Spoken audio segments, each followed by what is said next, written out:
Selamat pagi bagi kita semua. Apa kabar saudaraku, seluruh mahasiswa Medikop? Saya percaya saudara, adik-adik semua diberkati Tuhan. Hari ini kita masih tetap masuk dalam perkuliahan online di masa pandemi ini. Kita harus tetap semangat, tetap sukacita, andalkan Tuhan. Sebelum kita masuk dalam kelas kita berdoa. Mari kita berdoa. Bapak, kami bersyukur hari ini kami mau belajar agama Kristen. Tuhan urapi, Tuhan biarlah Engkau terus bekerja agar setiap apa yang kami pelajari hari ini dapat kami pahami dan kami mengerti dan membuat iman kami semakin bertumbuh di dalam Tuhan. Berkati juga hamba-Mu yang akan menyampaikan materi perkuliahan. Biarlah kuasa Tuhan yang turut bekerja. Terpujilah Engkau Bapa. Di dalam nama Tuhan Yesus kami berdoa dan mengucap syukur. Haleluya. Amin. Hari ini kita masuk di dalam topik 4, yaitu peranan gereja di tengah masyarakat dan dunia.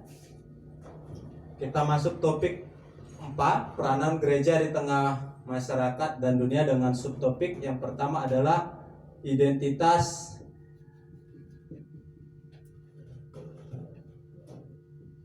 gereja, yang kedua pokok ajaran gereja.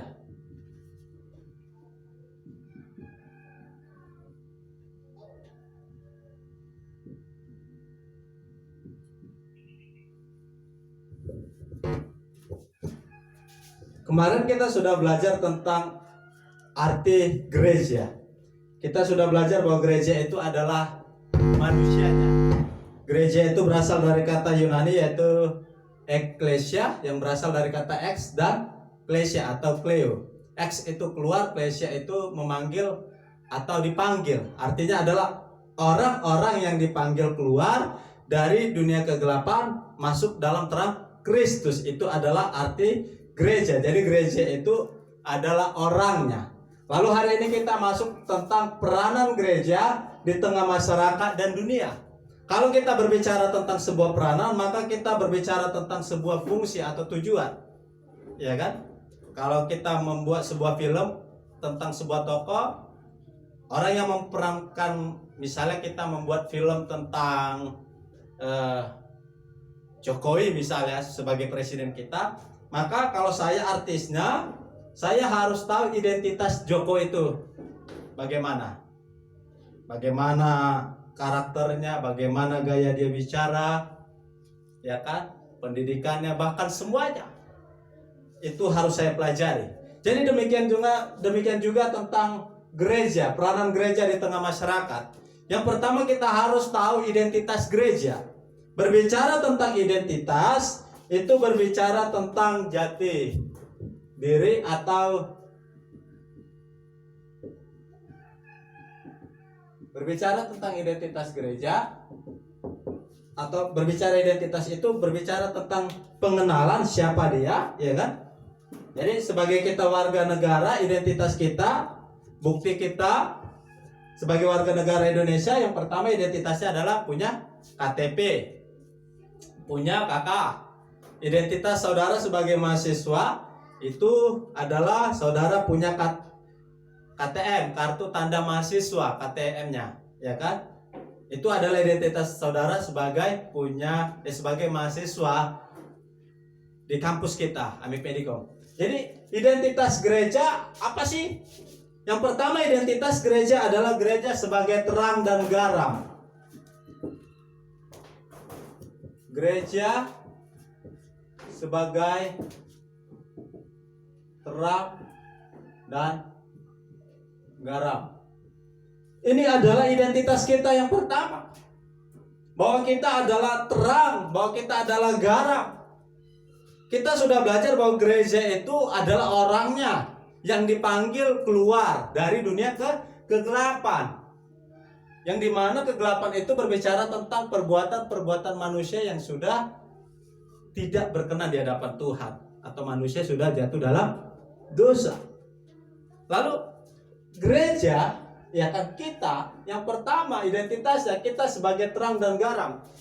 Bisa kita perhatikan di dalam Galatia pasal 5 ayat 19 sampai 21 dikatakan di sana bahwa kita, ya kan, sebagai terang itu kita menerangi perbuatan manusia itu dari apa?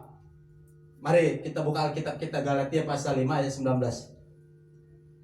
Perbuatan daging telah nyata, yaitu percabulan, kecemaran, hawa nafsu ayat 20, penyembahan berhala, sihir, perseteruan, iri hati, amarah, kedengkian, kepentingan diri sendiri, perceraian, roh pemecah, kedengkian, kemabukan, pesta pora, dan sebagainya. Ini adalah kehidupan di mana orang hidup di dalam dunia kegelapan. Makanya dikatakan gereja sebagai terang dan garam.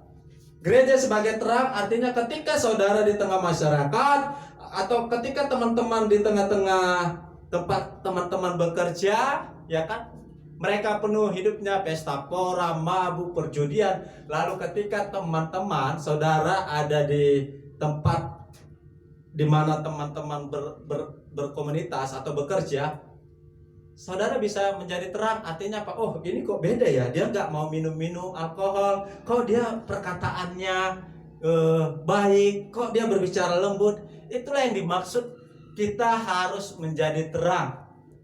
Kalau berbicara terang itu menerangi, ya kan. Kalau pada malam hari, kalau mati lampu, kalau gelap-gelap, kita kalau terjadi kegelapan sulit, ya kan, melakukan aktivitas, bahkan cenderung malas. Jadi kalau kita sebagai orang percaya, kita harus jadi terang dan garam. Garam apa sih? Kalau kita berbicara garam, fungsinya garam itu mengawetkan. Garam itu memberi rasa.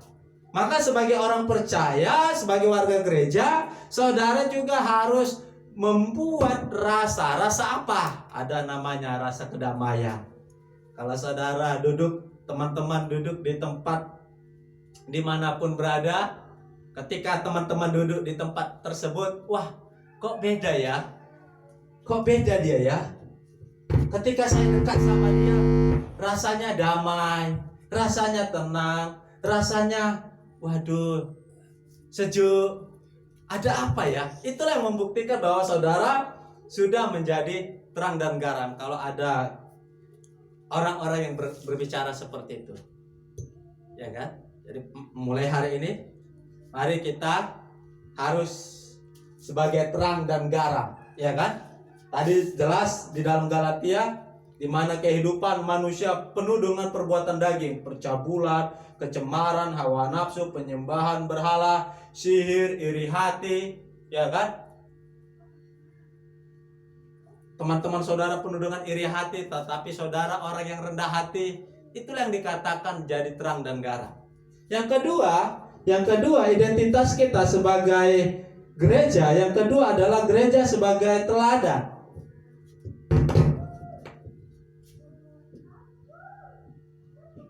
Yang kedua, gereja sebagai teladan. Teladan ini artinya kita dapat dicontoh.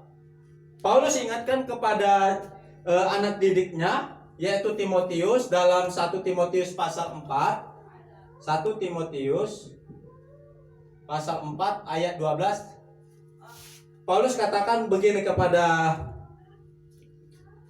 Timotius, janganlah ada yang menganggap engkau rendah karena engkau muda, tetapi jadilah teladan. Teladan dalam apa? Dalam perkataan. Teladan dalam apa? Kata Paulus lagi, teladan dalam tingkah laku, kasih, kesetiaan, dan kesucian. Jadi Paulus ingatkan kepada Timotius, karena Timotius sebagai gembala, sebagai pemimpin, ya, di tengah-tengah umat, di tengah-tengah jemaat Tuhan. Paulus ingatkan, walaupun kamu masih muda, kamu harus jadi teladan. Orang pintar banyak, saudaraku. Orang kaya banyak. Orang tua banyak. Yang usianya udah tua-tua tapi menjadi teladan. Itu sangat-sangat diperlukan. Mari kita jadi teladan. Mungkin saudara juga mahasiswa termuda di kampus, ya kan? Umur saudara masih 16 tahun. ya, jadi mahasiswa masih ya luar biasa. Tapi saudara bisa jadi teladan. Kenapa? Karena saudara itu kuliah baik, tugas-tugas semua dikerjakan dengan baik, perkataannya baik. Jadi saudara juga sebagai mahasiswa harus mahasiswa yang dapat diteladani, mahasiswa Kristen yang dapat diteladani. Paulus katakan lewat perkataan. Jadilah mahasiswa-mahasiswa yang menjaga perkataan. Jadilah mahasiswa-mahasiswa yang tingkah lakunya dapat dicontoh. Amin. Ya kan? Jangan mahasiswa yang sukanya apa? Demo aja. Tiap bulan demo. Apa yang mau diteladani dari situ? Ya kan? Tapi kalau mahasiswanya juara semuanya, setiap lulusan dari kampus tersebut, wah, mahasiswanya diterima bekerja seperti senior-senior saudara kan? Kakak-kakak kelas saudara, mereka kuliah sambil bekerja. Belum tamat mereka sudah bekerja. Itu perlu diteladani. Enggak boleh malas. Amin. Yang ketiga identitas gereja. Yang ketiga adalah gereja sebagai pelopor dalam pembaruan dan kemajuan. Gereja sebagai pelopor dalam pembaharuan dan kemajuan.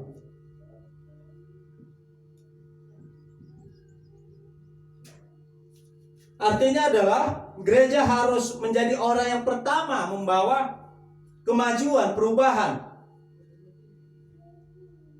Yohanes pasal 9 ayat 4 dikatakan di sana, saya akan bacakan. Yohanes pasal 9 ayat 4 dikatakan,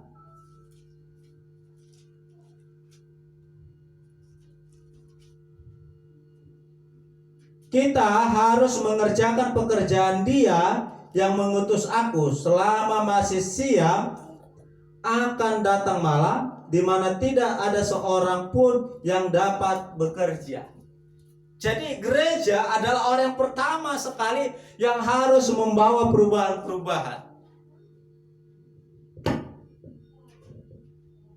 Perubahan paradigma berpikir. Jadi kita harus orang yang pertama sekali membawa perubahan.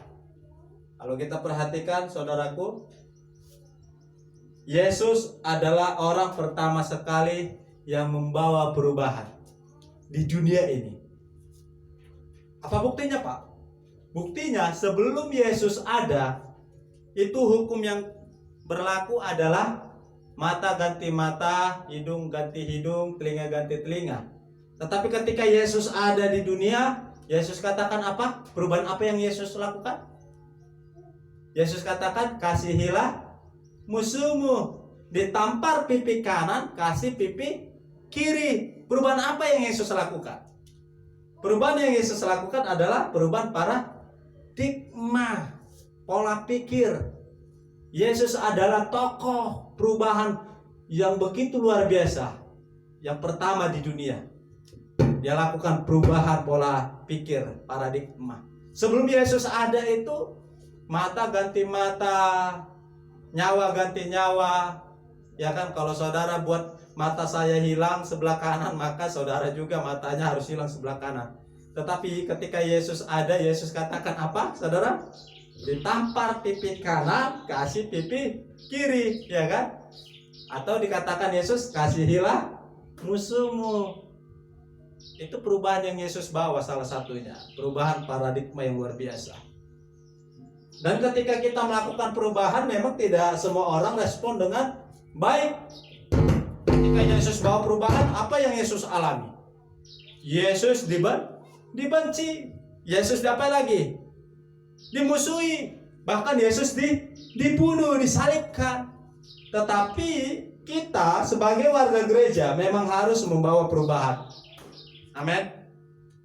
Amin. kita membawa perubahan yang lebih baik. Ini adalah identitas gereja. Yang pertama, gereja sebagai terang dan garam. Yang kedua, gereja sebagai teladan. Yang ketiga, gereja sebagai pelopor dalam pembaruan dan kemajuan. Pokok ajaran gereja. Pokok ajaran gereja.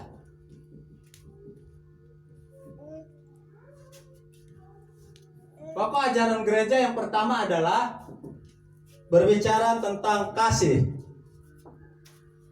Kasih sebagai dasar kehidupan.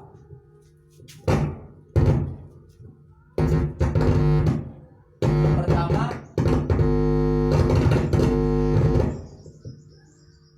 kasih sebagai dasar kehidupan.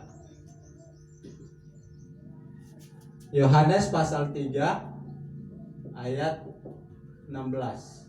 Pokok ajaran gereja yang pertama adalah kasih. Kasih adalah dasar kehidupan. Yohanes pasal 3 ayat 16, karena begitu besar kasih Allah akan dunia ini, sehingga Ia mengaruniakan anaknya yang tunggal, supaya setiap orang yang percaya kepadanya tidak binasa. Dasarnya adalah kasih. Kasih ada beberapa jenis, saudaraku. Yang pertama ada namanya kasih eros. Kasih eros itu didasari dengan hawa nafsu. Kasih eros. Yang kedua ada namanya kasih storge. Kasih yang hanya ditujukan kepada orang terdekat. Ini bisa dikatakan istri, ya kan, atau keluarga lah. Storge. Storge ini kasih kepada orang-orang terdekat.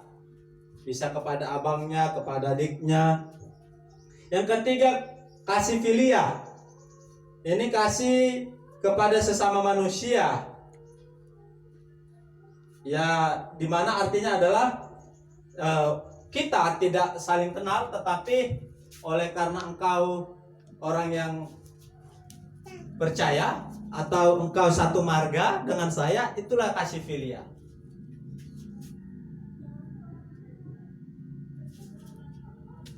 Jadi saya mengasihimu karena ada kesamaan. Terus ada namanya kasih agape. Ini adalah kasih yang sempurna.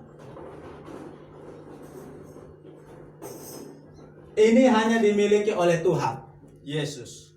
Kasih agape ini adalah kasih tanpa meminta balasan. Walaupun dia tidak kenal, walaupun dia disakiti, dia tetap mengasihi. Jadi kasih adalah dasar kehidupan. Jadi kalau orang Kristen tidak punya kasih, itu perlu dipertanyakan pengajarannya. Kalau orang Kristen tidak ada kasih di dalam kehidupannya, perlu dipertanyakan siapa Tuhannya. Yang kedua, pokok ajaran Kristen adalah, pokok ajaran gereja adalah kasih persaudaraan sebagai buah iman.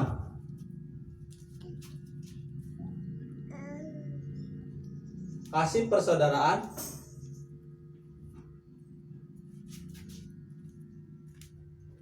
sebagai buah iman. Jadi kalau orang yang percaya, kalau orang yang memiliki keyakinan kepada Tuhan Yesus, dia itu mempunyai kasih.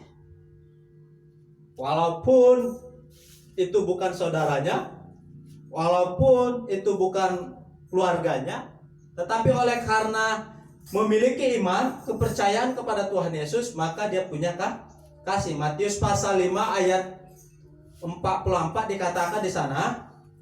Matius pasal 5, saya bacakan ya, ayat firman Tuhan. Matius pasal 5 ayat 44 dikatakan, tetapi aku berkata kepadamu, kasihilah musuhmu dan berdoalah bagi yang menganiaya kamu. Jadi oleh karena kita punya iman, maka siapapun kita kasihi. Mau dia baik, mau dia jahat, mau dia bagaimanapun, kita harus mengasihi. Seperti Yesus katakan ketika di kayu salib, apa Yesus katakan? Ampunilah mereka sebab mereka tidak tahu apa yang mereka perbuat. Yesus berbicara itu tentang kasih. Ampunilah mereka. Kalau tidak ada kasih, maka saya percaya Yesus tidak akan ucapkan demikian. Tetapi oleh karena Yesus punya kasih, ya kan? Dan Yesus adalah kasih yang sesungguhnya. Jadi mari kita punya kasih. Matius pasal 5 ayat 44. Yang ketiga, pokok ajaran gereja adalah yang ketiga, keselamatan dan kehidupan kekal. Keselamatan dan kehidupan kekal.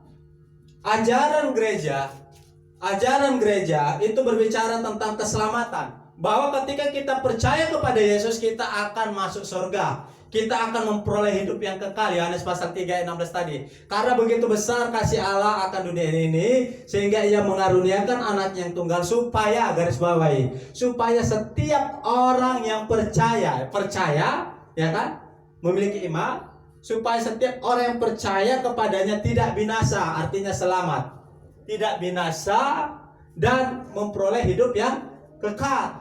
Jadi ajaran gereja adalah di mana ketika kita percaya kepada Yesus, ya, ketika kita percaya kepada Yesus, lalu kita dipanggil Tuhan atau meninggal, ya, setelah kita dipanggil Tuhan, ada kehidupan.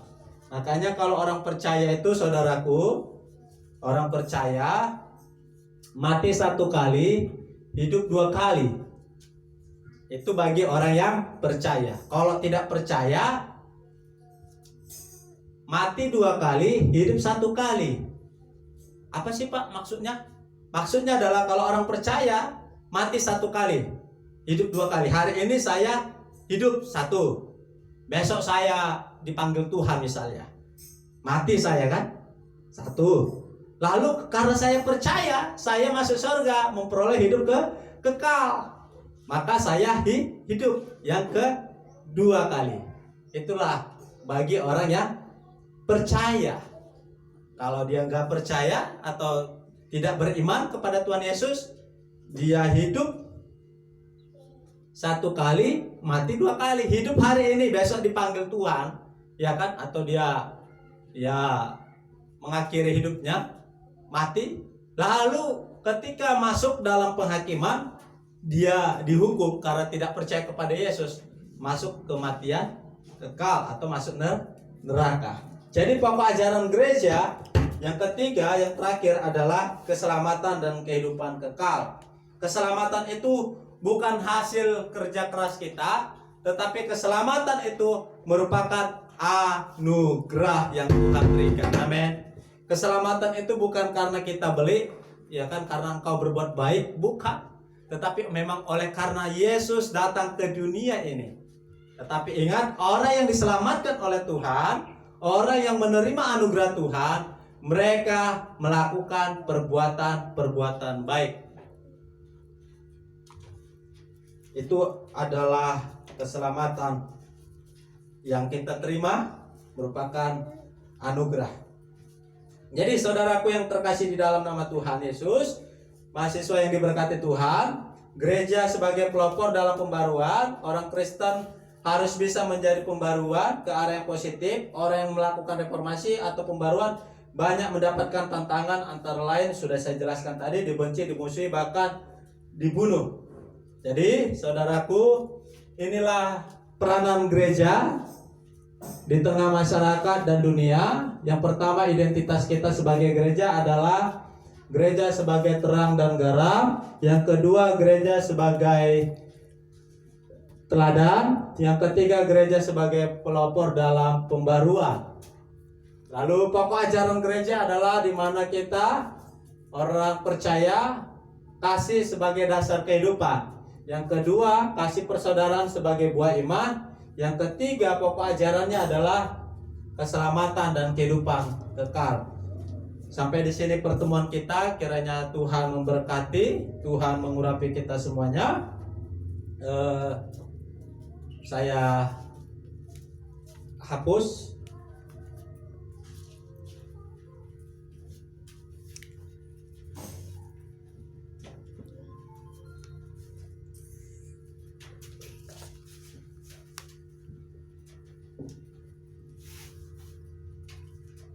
Tugas bagi kita semua, yang pertama adalah tugasnya tuliskan perubahan-perubahan yang dilakukan oleh bapak-bapak gereja. Contoh misalnya Martin Luther, perubahan apa yang dilakukannya, reformasi apa yang dilakukannya.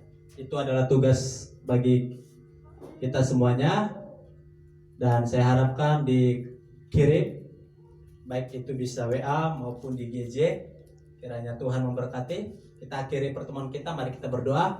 Tuhan Yesus yang baik, kami bersyukur hari ini kami telah selesai perkuliahan kami. Biarlah Tuhan terus urapi, berkati kami, pimpin kami. Biarlah Tuhan nama-Mu dimuliakan. Kami sebagai warga gereja, kami menjadi terang, kami menjadi garap, kami menjadi teladan. Bapa, mampukan kami untuk kami dapat menjadi berkat. Terpujilah Engkau Tuhan Yesus. Di dalam nama Tuhan Yesus kami berdoa dan mengucap syukur. Haleluya. Amin. Shalom. Tuhan Yesus memberkati.